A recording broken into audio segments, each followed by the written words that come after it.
And there's an overriding theme of true justice. Chapter 25 focuses mainly on the story of Pinchas, Phineas. He got up from the middle of the crowd and he took a spear in his hand. He pursued the man from Israel right into the inner part of the tent, where he thrust his spear through them both. Now, this dramatic story is very enigmatic. How are we to understand this? I mean, what are we to think of Pinchas, who blazed with anger and killed two people, although doing something scandalous that didn't seem to be harming anyone else?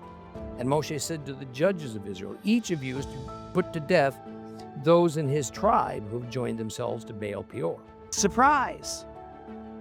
God praised and rewarded Pinchas. When any law-abiding, law-respecting person reads the story, he or she comes away feeling pretty unsettled about it.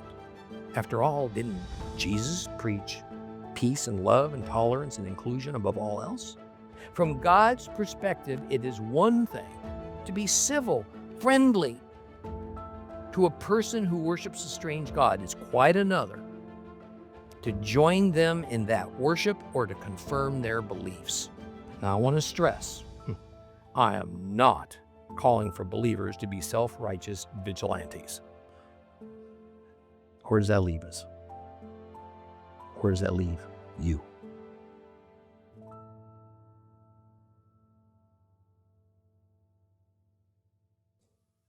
Last week, we concentrated on the Torah portion teaching on essentially but one chapter. And we're going to do the same this week. Now, by tradition, this week's Torah portion is Numbers 25, 10 through 31. And there's an overriding theme of true justice in this Torah portion that deals mainly with two case examples. That of Pinchas, who takes it on himself to kill a fornicating couple with a spear, and that of the daughters of Zeal over the issue of women being inheritors of their father's land. We're only going to deal with that first matter. Now, because we never got to the first 9 verses of chapter 25 last week, we're going to start our reading at Numbers 25:1, the story of Pinchas, which is divided between last week's and this week's Torah portion. And we'll continue reading through chapter 26. Now, Numbers chapter 25 focuses mainly on the story of Pinchas, which has been Anglicized into Phineas. Now, this dramatic story is very enigmatic, because when any law-abiding and law-respecting person reads the story, he or she comes away feeling pretty unsettled about it. See, especially in America and the West in general, what we read in these words can be labeled as none other than vigilante justice. In other words, from our legal system's standpoint, it is a tale of unjustifiable homicide, murder. Now, there's a couple of stark realities that appear in the story that as believers we're forced to grapple with. First, it is that God will raise up someone to do a difficult or distasteful job, even when those in authority are too weak, too ambivalent to do as they should. God always retains the sole right to override the norm, including any law he gave to Moses in order to promote divine justice and true righteousness. God never puts himself into a box designed for humans, but not for himself. Okay. This truth has bothered Jew and Gentile God worshippers since the time when the earth was divided into two groups of humanity, Hebrews and everybody else. Now, the story of Pinchas comes right after and is connected to one of the Bible's most detestable characters, Balaam. Now, he was hired by Balak, the king of Moab, to put a curse on Israel. Now, as much as Balaam wanted to, so that he could walk away with huge riches as his reward, he was in tune with the gods enough to know he couldn't if he valued his life. But he did give the king of Moab advice on how to make the Israelites stumble. He told them to send some beautiful Midianite women to seduce the men of Israel. So the head of the tribe of Simeon, whose name is Zimri, son of Salu, took Cosbi, the daughter of Zur, who was the head of a prominent household in Midian, right in front of the tabernacle of God. Zimri and Cosbi engaged in raw sex. Moses was there, seeing what was going on, and did nothing. Most probably, he was totally stunned at the outrage, simply froze. Moses was by now quite elderly. He had always been a reluctant leader anyway. But his lack of action for what happened here went far beyond anything tolerable.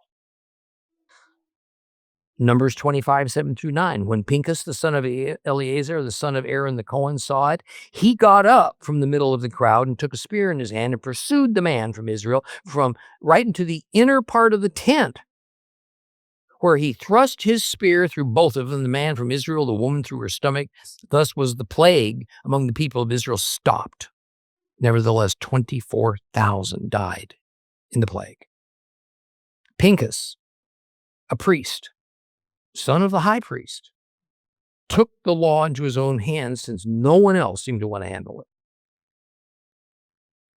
In reality, he did not have the direct personal authority to take the lives of Zimri and Cosbi, who were committing their heinous act, more or less, in public, right in front of the house of the Lord. So the story continues as we read this. Yehovah said to Moshe, Pinchas, the son of Eleazar, the son of Aaron the Cohen, has deflected my anger from the people of Israel by being as zealous as I am, so that I didn't destroy them in my own zeal. Therefore, say, I'm giving him my covenant of shalom, making a covenant with him and his descendants after him, that the office of Cohen, that's high priest, will be theirs forever. This is because he was zealous on behalf of his God and made atonement for the people of Israel. How are we to understand this?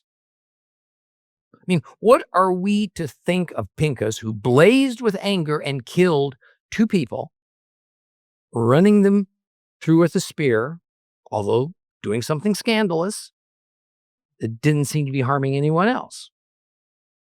But surprise! God praised and rewarded Pinchas for the zeal that he had for God, that motivated him to take such severe action when Moses and the other leaders of Israel just stood by, helpless with indecision. So here's the question that we all have to face.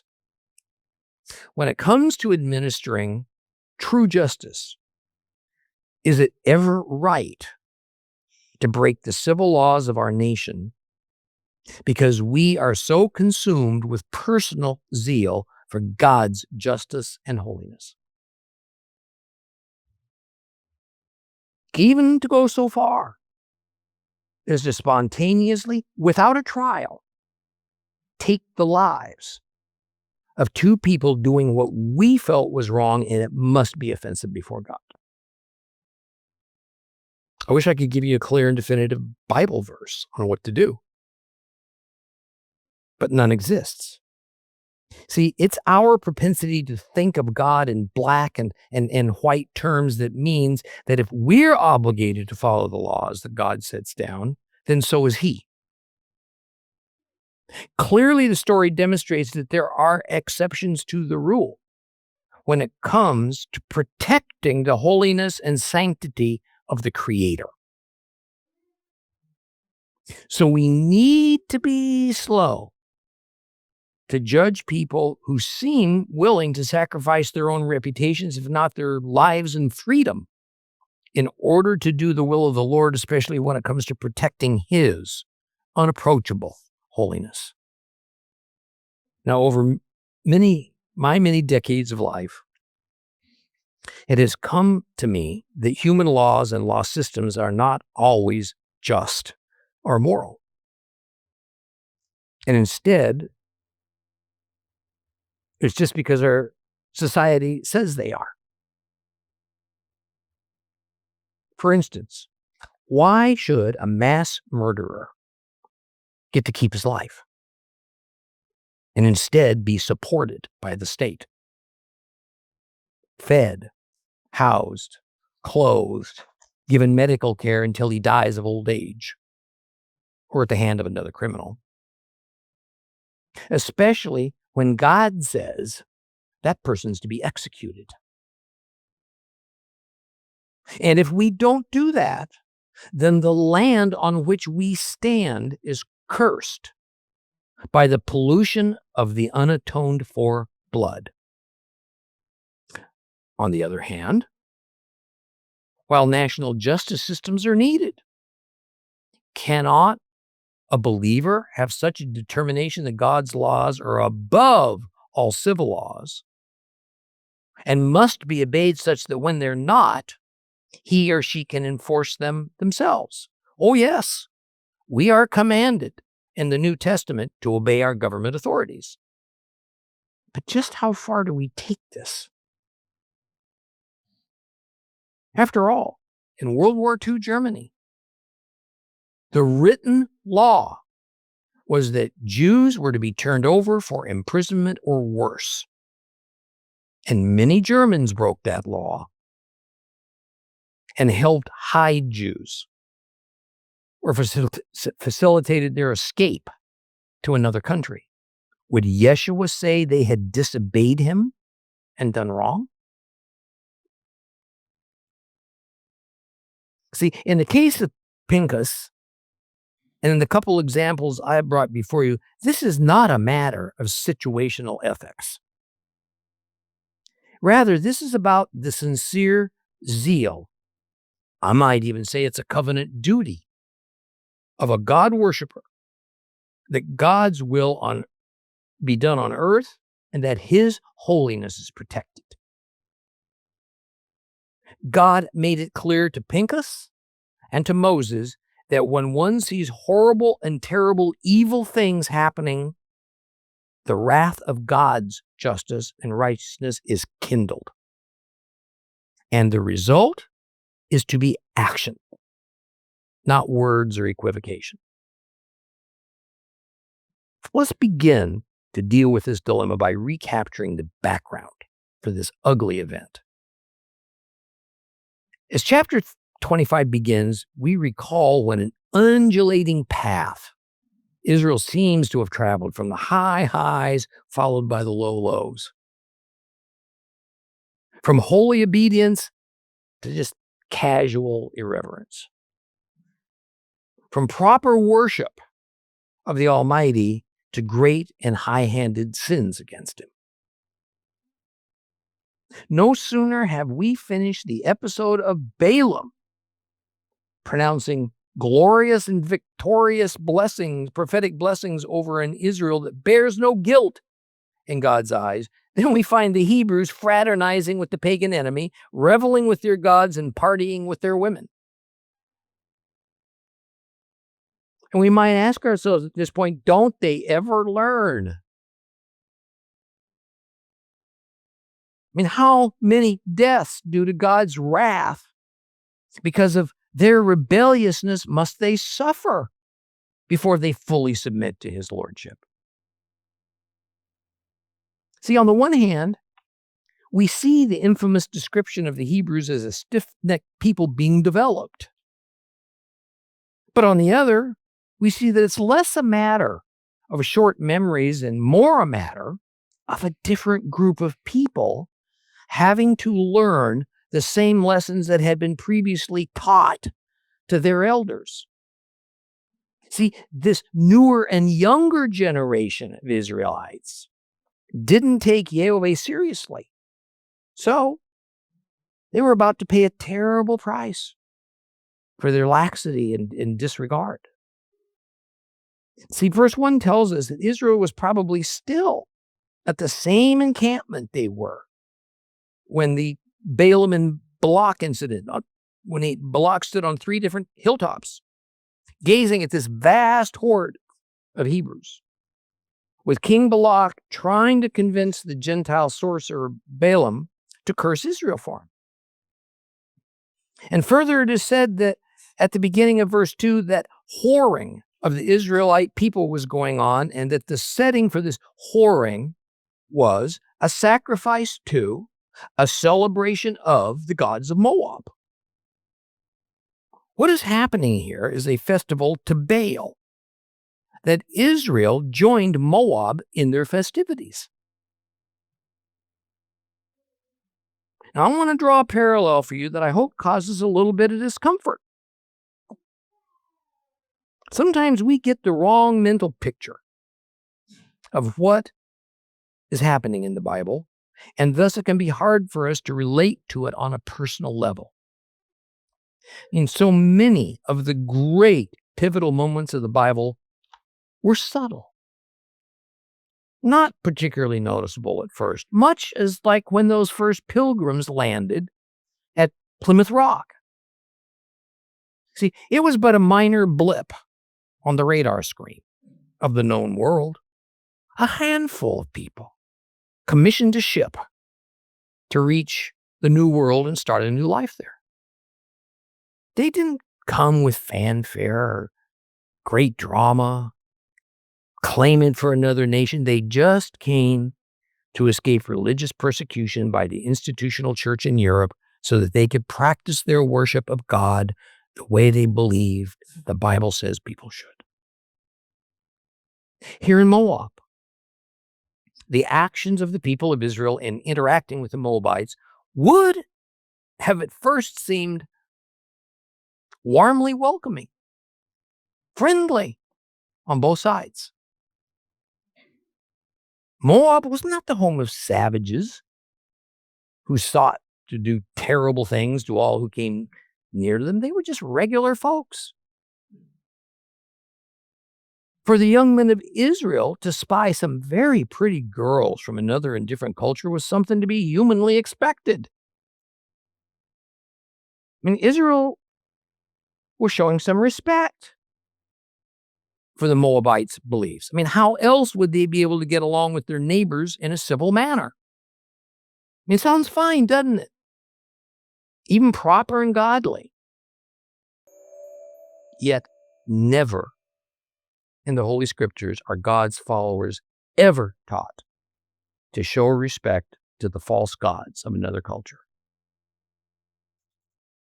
Not even as a means to peaceful coexistence. And the reason why is demonstrated right here in the first 2 verses of Numbers 25. Invariably, that respect and tolerance of pagan gods turns to validation of them. And then adopting some of those ways and the watering down or perversion of the ways of Yahweh. See, God calls this attitude and subsequent behavior whoring, because what his people were doing wasn't to him being peaceful and friendly. It was being unfaithful to him. Let me fast forward to 21st century. No group of people on our planet, more than Christians and Jews, are being led by their leaders to seek a way to forge a friendly relationship with a false god and his worshipers. How can that be? Over and over, many of these leaders who claim to be Bible believers and God worshipers say that we must show respect for Islam. For Muslims, that respect begins was showing respect for and accepting the reality of the God of Islam, Allah. See, we even have the historically recorded acts of a former president, George Bush, who regularly made his Christian faith front and center, yet not long after 9/11. He stood in a mosque as hundreds of millions of viewers across the world watched and listened. And he told the whole world that Allah is the same as the Christian and Jewish God. And that Jews, Christians, and Muslims must show respect for each other's beliefs as the only obvious route to peace and coexistence. We must compromise. We must make allowances for one another's culture and beliefs. We must accept and validate and tolerate the worship of Yehovah, Yeshua, and Allah. The applause was thunderous. The world acclaimed him for it. After all, didn't Jesus preach peace and love and tolerance and inclusion above all else? There in Moab, the deadly spiral of apostasy and idolatry began subtly, unnoticed, with Hebrew men forming relationships with Moabite women. Pretty soon, as says verse 2, the Moabite women did what was natural. They invited their new Hebrew friends to join them at some of their national festive occasions in an honest and sincere attempt to be social. And of course, just as it was for Israel, all of Moab's festive occasions revolved around one or another of the gods. Many within Israel, including their leaders, they had no qualms about this. They saw no conflict with that versus their worship of Yehovah. For them, they were but forging a peaceful and respectful relationship with the Moabites. God's reaction to these kinds of human efforts and the perversion of his commandments regarding love and peace are well stated in Numbers 25:3. The anger of Adonai blazed up against Israel. From God's perspective, it is one thing to be civil, friendly to a person who worships a strange God. It's quite another to join them in that worship or to confirm their beliefs. Now, these acts of the Israelites were then and still are considered high-handed sins, the worst of the worst. So, the punishment is to be commensurate with the crime. It's clear that the Lord sees what's happening as a national apostasy. God's response is swift and severe. He orders that the chiefs or the heads of the people are to be punished first. It says they're to be hanged on a pole, kind of making us picture a noose and gallows. At least most English Bibles say that. That's a poor way to understand it. What is said is that these Israelite leaders were to be impaled on a pole. But the scripture takes us even a step further. It's not just that the leader's grisly execution is to be a matter of just punishment for leading God's chosen people into idolatry. It's a matter of atonement for Israel that the leaders were killed. As is stated at the end of verse 4, when it says that these men should die in order that the Lord's wrath may be turned away from Israel. What else is the proper description of atonement than something to turn away God's wrath from us? Now, we've encountered the principle of dealing with high-handed sin in the book of Leviticus, And the only atonement for this extreme sin is the blood of the person who committed it. In other words, there is a kind of sin for which God will not accept the blood of an innocent animal, an animal sacrifice, as a substitute for the death of the perpetrator, the sinner. And when we hear the phrase, his blood is on his own head, that's what it means. No substitute animals allowed. So Moses says to certain other leaders, go and kill those who gave themselves over to Baal Peor, that is, to the god of Moab. However, what Moses ordered these certain leaders to do was not what the Lord had told Moses should be done. In essence, Yehovah made all the tribal princes personally responsible for allowing their people to consort with Chemosh, the Baal of Moab, even if those princes had not personally been involved. What God envisioned was a sweeping change of leadership over Israel. Even Moses was soon to be replaced. But Moses turned around and ordered that the leaders who had actually participated or allowed participation in the pagan rituals should be punished. This is not the first time Moses has veered away from one of the Lord's commands, and he injected his own brand of justice and mercy. What hasn't been said yet is that the plague was now raging among the Israelites as God poured out his wrath on the nation of Israel for their apostasy, their idolatry with Moab, with Midian.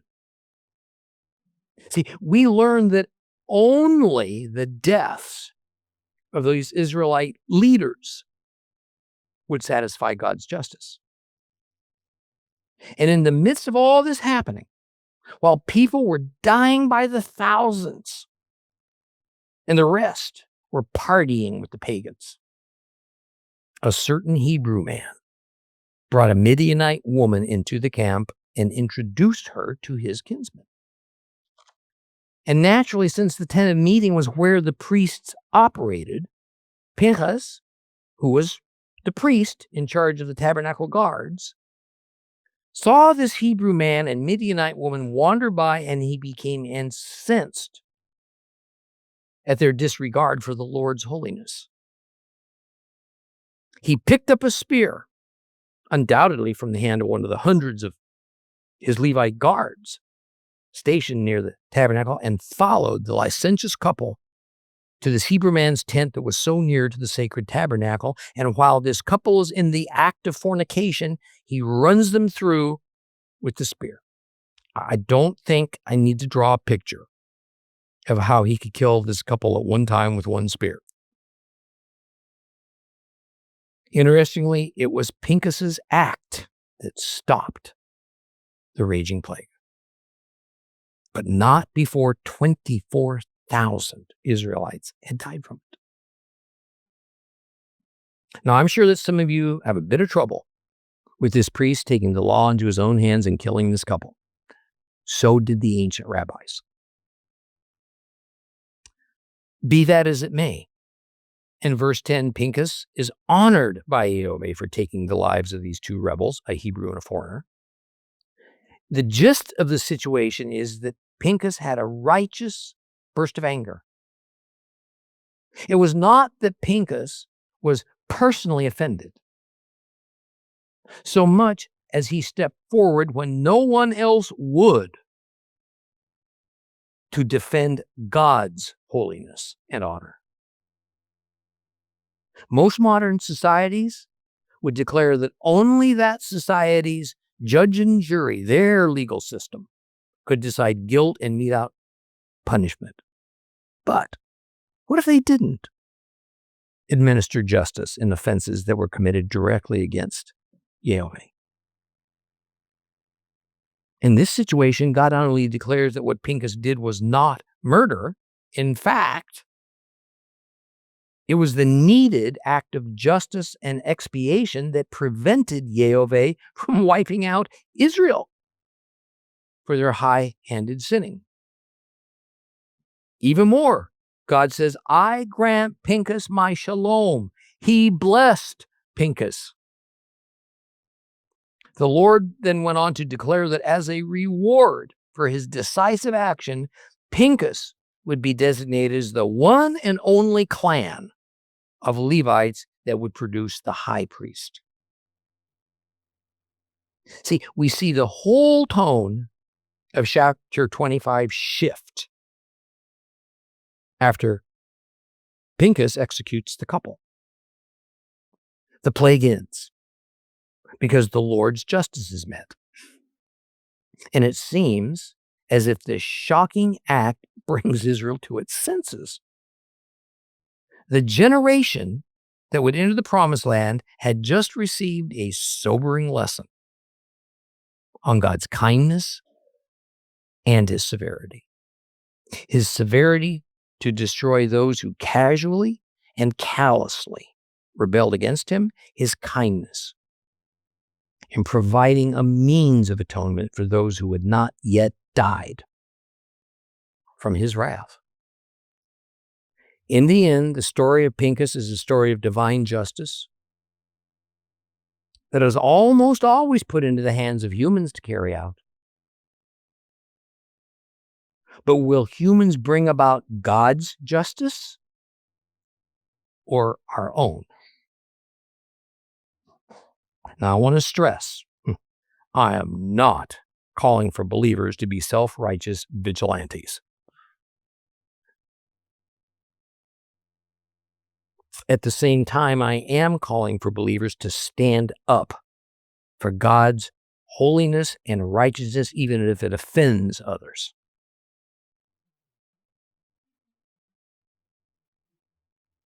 Might we incur a cost for it because of the falling away from God in modern societies? Absolutely. While we are indeed commanded by Yeshua to follow the laws of our governments, it is not those laws by which God will judge us all. It is his laws and commands that will be used to determine his verdict. Where does that leave us? Where does that leave you? For more teaching and information, visit us online today. Come and be a part of our fellowship. Here at The Seed, enjoy worshiping and learning God's Word with us.